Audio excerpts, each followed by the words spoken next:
के गुजरने के बाद दोनों गांव से शहर आ गए थे। नैना एक कॉल सेंटर में काम करने लगी और सुरेश अभी भी नौकरी ढूंढ रहा था। एक शाम को उनका मकान मालिक उनके पास आया और बोला, देखो, मैंने तुम दोनों को काफी लंबे वक्त से अपने घर पर किराए पर रखा हुआ है, लेकिन तुम दोनों कभी भी किराया समय पर नहीं देते हो। अब ऐसे काम नहीं चलेगा। भैया, आप तो जानते ही हैं ना कि सुरेश को कोई नौकरी नहीं मिल पा रही है। मैं अकेले ही काम करती हूँ, लेकिन जैसे ही उसे नौकरी मिल जाएगी हम आपका किराया एकदम समय पर देने लगेंगे।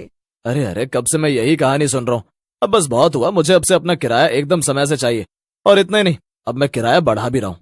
तभी सुरेश वहाँ आ जाता है और ये सब सुन लेता है। वो मकान मालिक से कहता है, क्या? अरे ये तो सरासर गलत है ना भैया, आप ऐसे अचानक से किराया क्यों बढ़ा रहे हैं? ओहो, तो अब तुम मुझे बताओगे कि क्या गलत है और क्या सही? हाँ, अगर आपको तमीज नहीं है तो मुझे ही बताना पड़ेगा ना। ठीक है, तो अब कल के कल तुम मेरा घर खाली करके यहाँ से दफा हो जाओ, वरना मैं पुलिस को बुला लूंगा। जाओ और कहीं जाओ और अपनी तमीज की शिक्षा दो। इतना बोलकर मालिक गुस्से में वहाँ से चला जाता है। ये सब तुमने क्या किया सुरेश? इस शहर में इतनी महंगाई है और बड़ी मुश्किल से हमें कम दाम पर ये घर मिला था। अब हम कहाँ जाएंगे भाई, और क्या करेंगे? तुमने क्यों उस मकान मालिक से झगड़ा किया? तो क्या मैं उसकी बकवास सहता रहता नैना? अरे मैं काम ढूंढ तो रहा हूं ना, जल्दी मुझे काम मिल भी जाएगा, देखना। तुम फिक्र मत करो, मेरा एक दोस्त है जिसका घर खरीदने और बेचने का बिजनेस है। उसके पास रहने के लिए कोई ना कोई जगह जरूर होगी। हम कुछ वक्त के लिए वहां रह लेंगे और फिर तब तक कोई दूसरा काम ढूंढ लेंगे। ठीक है, जैसा तुम्हें सही लगे। अगले दिन नैना और सुरेश अपने किराए का घर छोड़कर सुरेश के दोस्त के बताए एक घर में शिफ्ट हो जाते हैं। सुरेश का दोस्त भी उनके साथ आया हुआ था। देखो सुरेश, इस घर के जो मालिक है ना, वो विदेश में रहते हैं। ये घर काफी सालों से खाली पड़ा हुआ है और मुझे इसे बेचने की जिम्मेदारी हाल ही में मिली है। यहाँ पे तुम आराम से कुछ दिनों तक रह सकते हो। Thank you so much Bunty, मैं जल्द से जल्द कोई नौकरी ढूंढ लूंगा और ये घर खाली कर दूंगा। मेरी मदद करने के लिए तुम्हारा ये एहसान जिंदगी भर नहीं भूलूंगा। अरे सुरेश, ये तुम कैसी बातें कर रहे हो? भला एक दोस्त थी तो दोस्त के काम आएगा ना। हाँ, अरे सुरेश, मैं एक बात तो बताना भूल ही गया। ये जो घर है ना, इसको लेकर कुछ कहानियां फैली हुई हैं। लोग कहते हैं कि यहाँ पर एक दरवाजा है जो कि बड़ा ही रहस्यमयी है और जिसने भी उसे खोला है उसके साथ कुछ बुरा ही हुआ है। इसलिए कुछ भी हो जाए, तुम दोनों उस दरवाजे को मत खोलना। मुझे नहीं पता था बंटी कि तुम ऐसी कहानियों में यकीन करते हो। अरे ये सब केवल अफवाह होती है बस। क्या तुम भी सुरेश?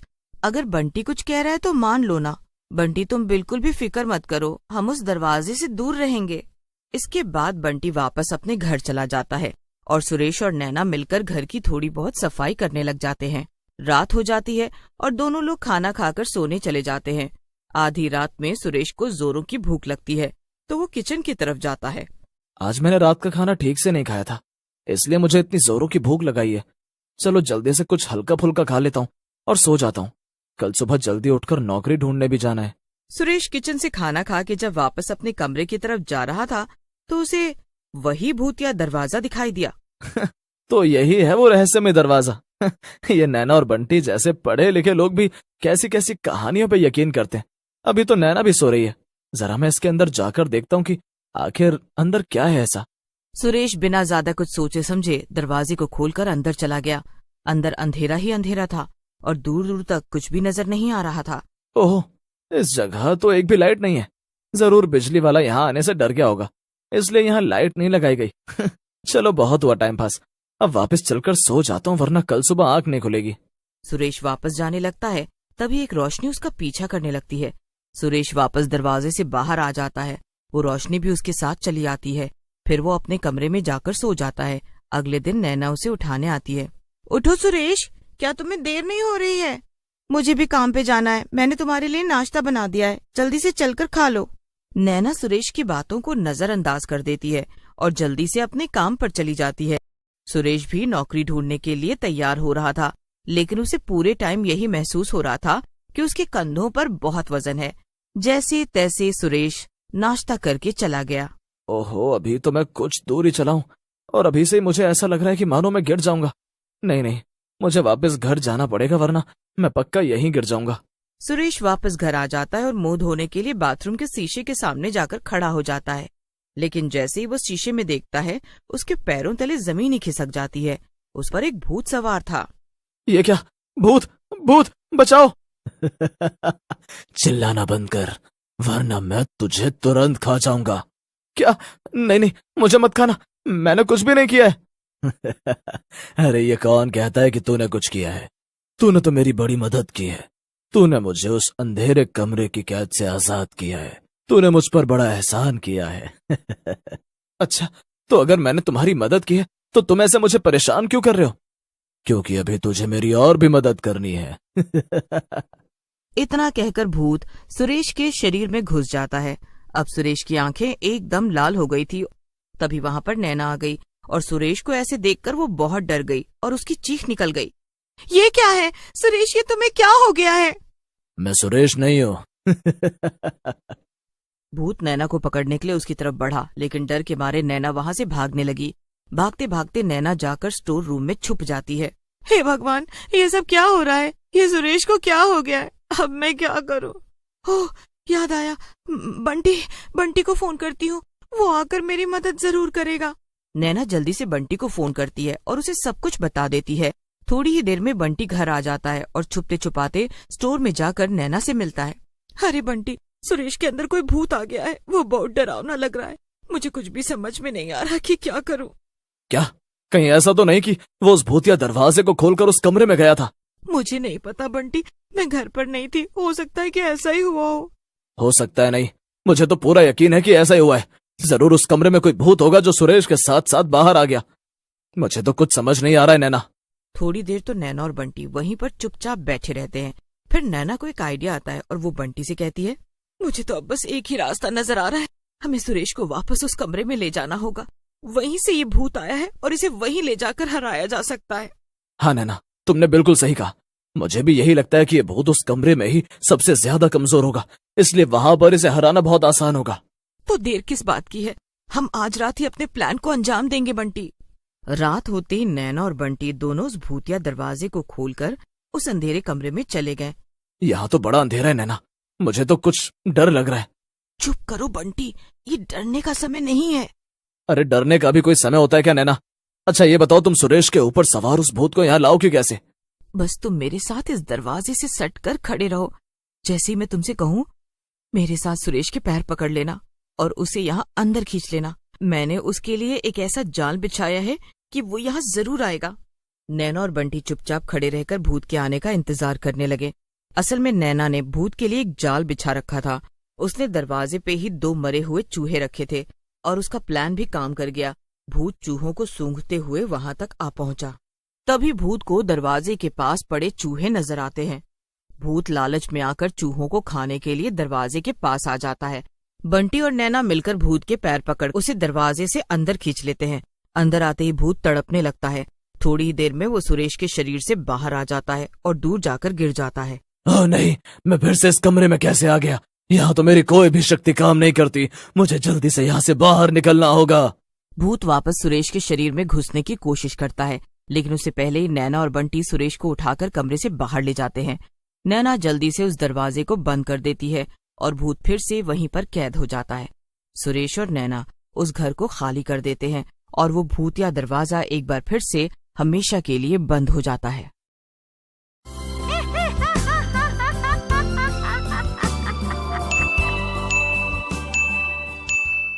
के बाद दोनों गांव से शहर आ गए थे। नैना एक कॉल सेंटर में काम करने लगी और सुरेश अभी भी नौकरी ढूंढ रहा था। एक शाम को उनका मकान मालिक उनके पास आया और बोला, देखो मैंने तुम दोनों को काफी लंबे वक्त से अपने घर पर किराए पर रखा हुआ है, लेकिन तुम दोनों कभी भी किराया समय पर नहीं देते हो। अब ऐसे काम नहीं चलेगा।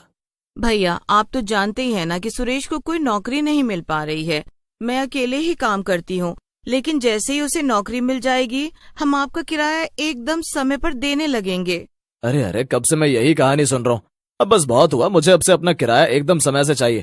और इतना ही नहीं, अब मैं किराया बढ़ा भी रहा हूँ। तभी सुरेश वहाँ आ जाता है और ये सब सुन लेता है। वो मकान मालिक से कहता है, क्या? अरे ये तो सरासर गलत है ना भैया, आप ऐसे अचानक से किराया क्यों बढ़ा रहे हैं? ओहो, तो अब तुम मुझे बताओगे कि क्या गलत है और क्या सही? हाँ, अगर आपको तमीज नहीं है तो मुझे ही बताना पड़ेगा ना। ठीक है, तो अब कल के कल तुम मेरा घर खाली करके यहाँ से दफा हो जाओ, वरना मैं पुलिस को बुला लूंगा। जाओ और कहीं जाओ और अपनी तमीज की शिक्षा दो।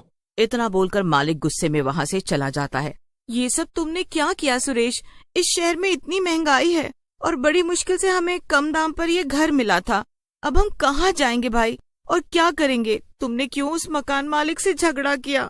तो क्या मैं उसकी बकवास सहता रहता नैना? अरे मैं काम ढूंढ तो रहा हूं ना, जल्दी मुझे काम मिल भी जाएगा, देखना। तुम फिक्र मत करो।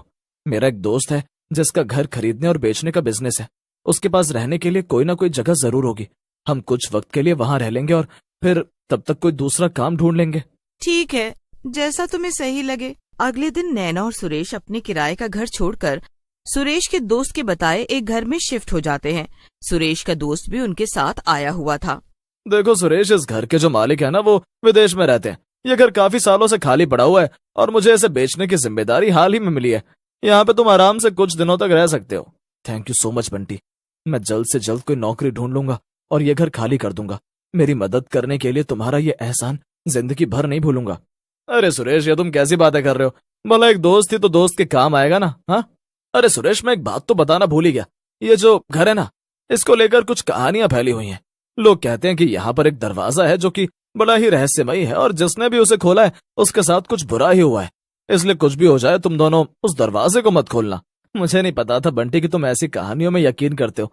अरे ये सब केवल अफवाह होती है बस। क्या तुम भी सुरेश? अगर बंटी कुछ कह रहा है तो मान लो ना। बंटी, तुम बिल्कुल भी फिक्र मत करो, हम उस दरवाजे से दूर रहेंगे। इसके बाद बंटी वापस अपने घर चला जाता है और सुरेश और नैना मिलकर घर की थोड़ी बहुत सफाई करने लग जाते हैं। रात हो जाती है और दोनों लोग खाना खाकर सोने चले जाते हैं। आधी रात में सुरेश को जोरों की भूख लगती है तो वो किचन की तरफ जाता है। आज मैंने रात का खाना ठीक से नहीं खाया था, इसलिए मुझे इतनी जोरों की भूख लगाई है। चलो जल्दी से कुछ हल्का फुल्का खा लेता हूँ और सो जाता हूँ। कल सुबह जल्दी उठकर नौकरी ढूंढने भी जाना है। सुरेश किचन से खाना खा के जब वापस अपने कमरे की तरफ जा रहा था तो उसे वही भूतिया दरवाजा दिखाई दिया। तो यही है वो रहस्यमय दरवाजा। ये नैना और बंटी जैसे पढ़े लिखे लोग भी कैसी कैसी कहानियों पे यकीन करते हैं। अभी तो नैना भी सो रही है। जरा मैं इसके अंदर जाकर देखता हूँ कि आखिर अंदर क्या है ऐसा। सुरेश बिना ज्यादा कुछ सोचे समझे दरवाजे को खोलकर अंदर चला गया। अंदर अंधेरा ही अंधेरा था और दूर दूर तक कुछ भी नजर नहीं आ रहा था। ओह, इस जगह तो एक भी लाइट नहीं है। जरूर बिजली वाला यहाँ आने से डर गया होगा, इसलिए यहाँ लाइट नहीं लगाई गई। चलो बहुत हुआ टाइम पास, अब वापस चलकर सो जाता हूँ वरना कल सुबह आंख नहीं खुलेगी। सुरेश वापस जाने लगता है तभी एक रोशनी उसका पीछा करने लगती है। सुरेश वापस दरवाजे से बाहर आ जाता है। वो रोशनी भी उसके साथ चली आती है। फिर वो अपने कमरे में जाकर सो जाता है। अगले दिन नैना उसे उठाने आती है। उठो सुरेश, क्या तुम्हें देर नहीं हो रही है? मुझे भी काम पे जाना है। मैंने तुम्हारे लिए नाश्ता बना दिया है, जल्दी से चलकर खा लो। नैना सुरेश की बातों को नजरअंदाज कर देती है और जल्दी से अपने काम पर चली जाती है। सुरेश भी नौकरी ढूंढने के लिए तैयार हो रहा था, लेकिन उसे पूरे टाइम यही महसूस हो रहा था कि उसके कंधों पर बहुत वजन है। जैसे तैसे सुरेश नाश्ता करके चला गया। ओहो, अभी तो मैं कुछ दूर ही चला हूं और अभी से ही मुझे ऐसा लग रहा है कि मानो मैं गिर जाऊंगा। नहीं, मुझे वापस घर जाना पड़ेगा वरना मैं पक्का यहीं गिर जाऊंगा। सुरेश वापस घर आ जाता है और मुंह धोने के लिए बाथरूम के शीशे के सामने जाकर खड़ा हो जाता है। लेकिन जैसे ही वो शीशे में देखता है, उसके पैरों तले जमीन ही खिसक जाती है। उस पर एक भूत सवार था। ये क्या? भूत, भूत बचाओ! चिल्लाना बंद कर वरना मैं तुझे तुरंत खा जाऊंगा। क्या? नहीं, मुझे मत खाना, मैंने कुछ भी नहीं किया है। अरे ये कौन कहता है कि तूने कुछ किया है? तूने तो मेरी बड़ी मदद की है। तूने मुझे उस अंधेरे कमरे की कैद से आजाद किया है। तूने मुझ पर बड़ा एहसान किया है। अच्छा, तो अगर मैंने तुम्हारी मदद की है तो तुम ऐसे मुझे परेशान क्यों कर रहे हो? क्योंकि अभी तुझे मेरी और भी मदद करनी है। इतना कहकर भूत सुरेश के शरीर में घुस जाता है। अब सुरेश की आंखें एकदम लाल हो गई थी। तभी वहां पर नैना आ गई और सुरेश को ऐसे देखकर वो बहुत डर गई और उसकी चीख निकल गई। ये क्या है सुरेश, ये तुम्हें क्या हो गया है? मैं सुरेश नहीं हूँ। भूत नैना को पकड़ने के लिए उसकी तरफ बढ़ा, लेकिन डर के मारे नैना वहां से भागने लगी। भागते भागते नैना जाकर स्टोर रूम में छुप जाती है। हे भगवान, ये सब क्या हो रहा है? ये सुरेश को क्या हो गया है? अब मैं क्या करूं? ओह, याद आया, बंटी को फोन करती हूँ, वो आकर मेरी मदद जरूर करेगा। नैना जल्दी से बंटी को फोन करती है और उसे सब कुछ बता देती है। थोड़ी ही देर में बंटी घर आ जाता है और छुपते छुपाते स्टोर में जाकर नैना से मिलता है। अरे बंटी, सुरेश के अंदर कोई भूत आ गया है, वो बहुत डरावना लग रहा है। मुझे कुछ भी समझ में नहीं आ रहा कि क्या करूं। क्या? कहीं ऐसा तो नहीं कि वो उस भूतिया दरवाजे को खोलकर उस कमरे में गया था? मुझे नहीं पता बंटी, मैं घर पर नहीं थी, हो सकता है कि ऐसा ही हुआ हो सकता है नहीं, मुझे तो पूरा यकीन है कि ऐसा ही हुआ है। जरूर उस कमरे में कोई भूत होगा जो सुरेश के साथ साथ बाहर आ गया। मुझे तो कुछ समझ नहीं आ रहा है नैना। थोड़ी देर तो नैना और बंटी वहीं पर चुपचाप बैठे रहते हैं। फिर नैना को एक आइडिया आता है और वो बंटी से कहती है, मुझे तो अब बस एक ही रास्ता नजर आ रहा है, हमें सुरेश को वापस उस कमरे में ले जाना होगा। वहीं से ये भूत आया है और इसे वहीं ले जाकर हराया जा सकता है। हाँ नैना, तुमने बिल्कुल सही कहा।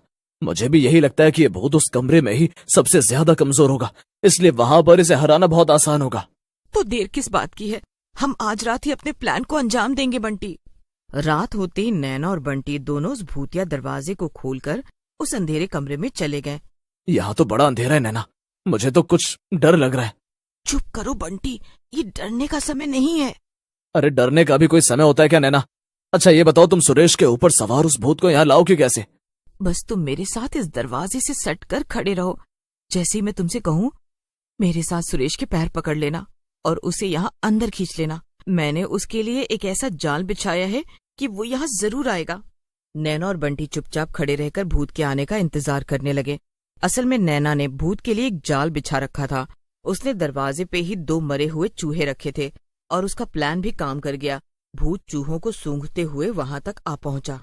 तभी भूत को दरवाजे के पास पड़े चूहे नजर आते हैं। भूत लालच में आकर चूहों को खाने के लिए दरवाजे के पास आ जाता है।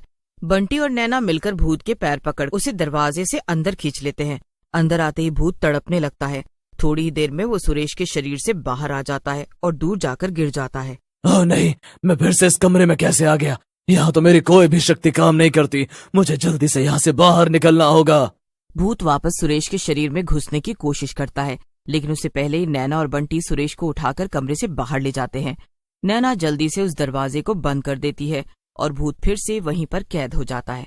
सुरेश और नैना उस घर को खाली कर देते हैं और वो भूतिया दरवाजा एक बार फिर से हमेशा के लिए बंद हो जाता है।